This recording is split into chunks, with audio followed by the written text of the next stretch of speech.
Selanjutnya kita akan membahas materi mengenai kategori adaptor. Sebelum saya jelaskan terlebih dahulu, saya ingatkan untuk mahasiswa, khususnya mahasiswa Universitas Nahdlatul Ulama, silahkan untuk menuliskan presensi nama pada kolom komentar. Kemudian jika ada pertanyaan ketika proses melihat video pembelajaran maupun ada tanggapan, saran, silahkan menuliskan pada kolom komentar disertai dengan nama mahasiswa. Kemudian saya lanjutkan materi mengenai kategori adaptor.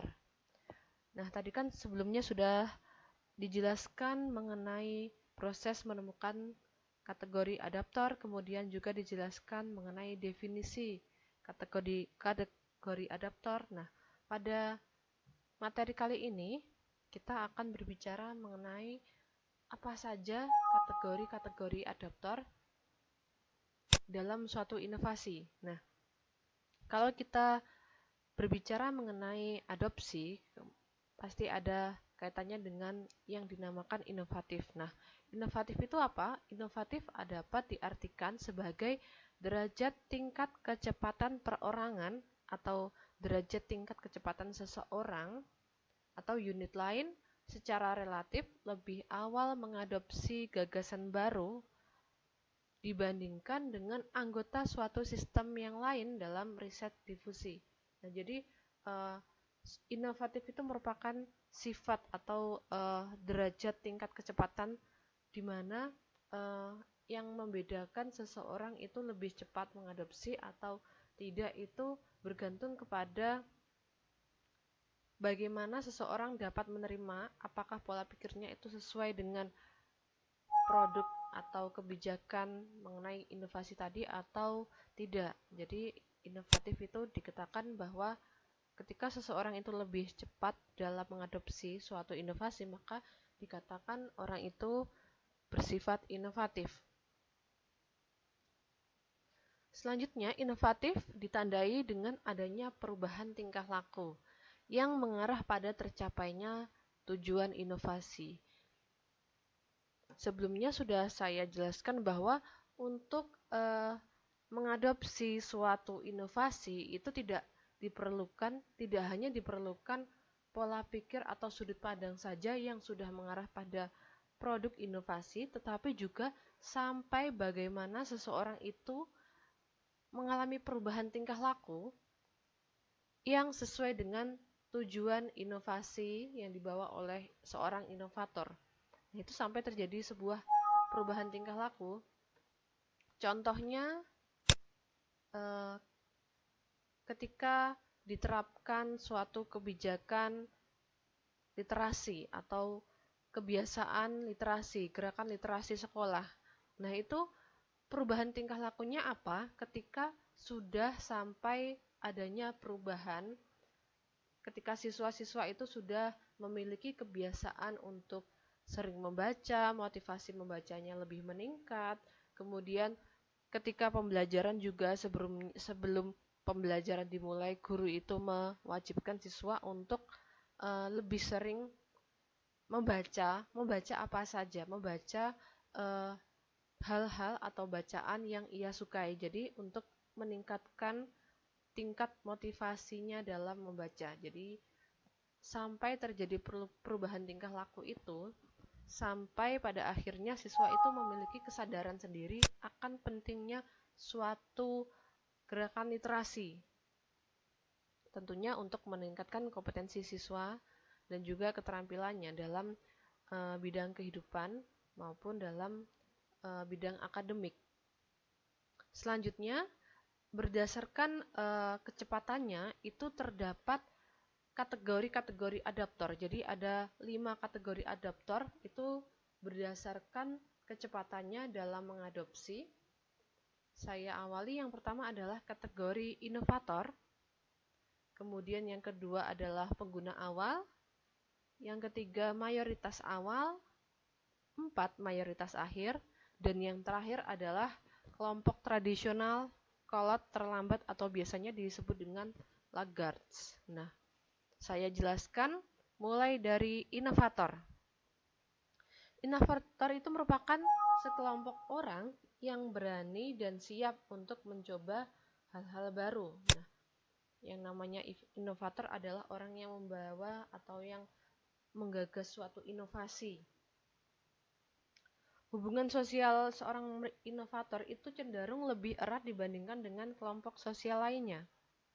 Orang-orang seperti ini itu lebih dapat membentuk komunikasi yang baik meskipun terdapat jarak geografis.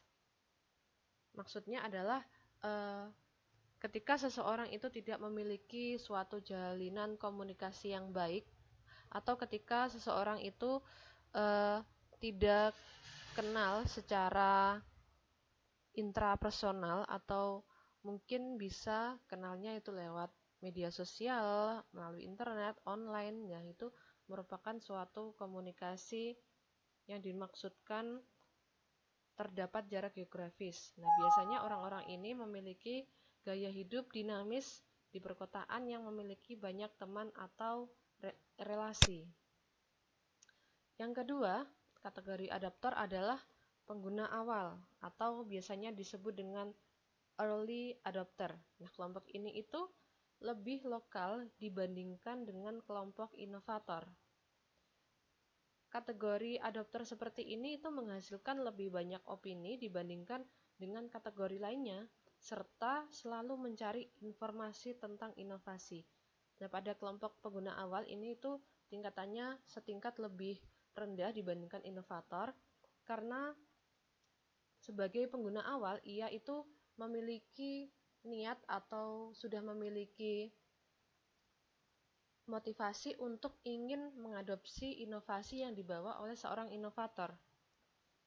Nah, yang berperan sebagai pengguna awal ini, ia memiliki jaringan yang kuat, kemudian dia juga memiliki motivasi untuk mencari informasi-informasi baru terkait dengan inovasi yang dibawa oleh seorang inovator tadi. Jadi, misalkan terdapat suatu teknologi baru. Nah, meskipun dia tidak menguasai tentang apa isi-isi yang ada pada sebuah teknologi tersebut, nah, tetapi pengguna awal ini dia itu mampu memiliki jaringan untuk mencari lebih dalam lagi, untuk mau belajar lebih dalam lagi terkait dengan teknologi baru yang dibawa oleh seorang inovator.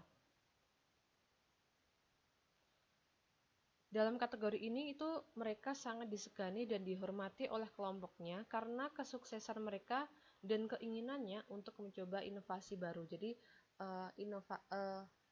usaha-usaha seorang pengguna awal ini sangat dihargai oleh masyarakat karena mereka memang awalnya itu sudah memiliki niatan untuk mau menerima atau mengadopsi inovasi yang dibawa oleh seorang inovator dan mau mempelajarinya, serta pada akhirnya mereka juga akan mendifusikan inovasi tersebut kepada kelompok masyarakat yang belum mengerti tentang inovasi tersebut. Kemudian kelompok yang ketiga itu adalah mayoritas awal atau biasa dikenal dengan early majority. Pada kategori ini pengadopsi seperti merupakan sekelompok orang yang tidak mau menjadi kelompok pertama yang mengadopsi sebuah inovasi. Jadi pada kategori mayoritas awal ini orang-orang tersebut sudah mengerti inovasi yang sedang digagas, tetapi dia itu belum mau mengadopsi karena belum mengerti dampaknya atau pengaruhnya apa terhadap kehidupannya pada kedepannya itu, karena memang belum ada yang pernah mencoba. Jadi pada kategori kelompok mayoritas awal ini mereka masih mengkaji atau melihat dulu terkait dengan pengimplementasian inovasi pada kelompok lain yang sudah menggunakan. Jadi ketika dia melihat atau mengamati produk inovasi yang digunakan orang lain, nah dia akan menganalisis apa saja dampak positifnya, kemudian apa saja dampak negatif atau kekurangan dari suatu inovasi tersebut. Nah, maka kalau ketika dia sudah mengerti kekurangannya apa, dia akan mencari solusi untuk menangani permasalahan atau kekurangan dari inovasi yang dibawa oleh inovator. Selanjutnya, kelompok yang keempat adalah mayoritas akhir. Kelompok mayoritas ini itu lebih berhati-hati mengenai fungsi sebuah inovasi. Jadi dia setingkat di bawahnya kelompok mayoritas awal. Kelompok mayoritas akhir ini menunggu hingga kebanyakan orang telah mencoba dan mengadopsi inovasi sebelum mereka mengambil keputusan. Terkadang tekanan dari kelompoknya bisa memotivasi mayoritas akhir ini. Dalam kasus ini, kepentingan ekonomi mendorong mereka untuk mengadopsi inovasi. Jadi, contohnya pada kelompok mayoritas akhir ini adalah sekelompok orang yang memang terdesak harus menggunakan atau harus mengadopsi inovasi yang dibawa oleh inovator, dan kebanyakan inovasi tersebut memang sudah diimplementasikan, sudah digunakan oleh kelompok-kelompok lain. Jadi tinggal satu kelompok mayoritas akhir ini yang belum menggunakan. Kemungkinan besar karena desakan ekonomi atau desakan faktor-faktor yang lain sehingga menyebabkan kelompok mayoritas akhir ini pada akhirnya ikut menggunakan atau ikut mengadopsi inovasi yang dibawa oleh inovator. Tidak menutup kemungkinan bahwa jarak atau kurun waktu yang diperlukan sampai kelompok mayoritas akhir ini mengadopsi itu sangat lama sekali karena termasuk kelompok yang paling akhir dalam pengadopsian suatu inovasi. Nah, yang terakhir ini masih ada kelompok tradisional, kolot, terlambat, atau bisa disebut dengan kelompok laggards. Pada kelompok ini, orang-orang itu melakukan adopsi inovasi tapi pada tahap yang terakhir, paling akhir sendiri. Mereka bersifat lebih tradisional dan segan untuk mencoba hal-hal baru. Kelompok ini itu biasanya lebih suka bergaul dengan orang-orang yang memiliki pemikiran yang sama dengan mereka. Sekalinya kelompok laggard ini mengadopsi inovasi baru, kebanyakan orang justru sudah jauh mengadopsi inovasi lainnya dan menganggap mereka ketinggalan zaman. Jadi pada kelompok tradisional ini mereka lebih suka atau lebih cenderung untuk menggunakan sistem lama ketimbang sistem baru yang sudah ada inovasi atau pembaruan yang disesuaikan dengan perkembangan zaman sekarang ini. Jadi kelompok tradisional itu akan cenderung lebih menolak atau tidak mengadopsi suatu inovasi. Kumpulan-kumpulan orang kelompok tradisional ini mereka akan berkumpul dengan kelompok homo atau homodilitas, di mana mereka itu adalah sekelompok orang yang tidak memiliki maksud saya adalah heterobilitas, di mana kelompok heterobilitas ini mereka itu tidak sesuai atau tidak sepemikiran dengan inovasi yang dibawa oleh inovator.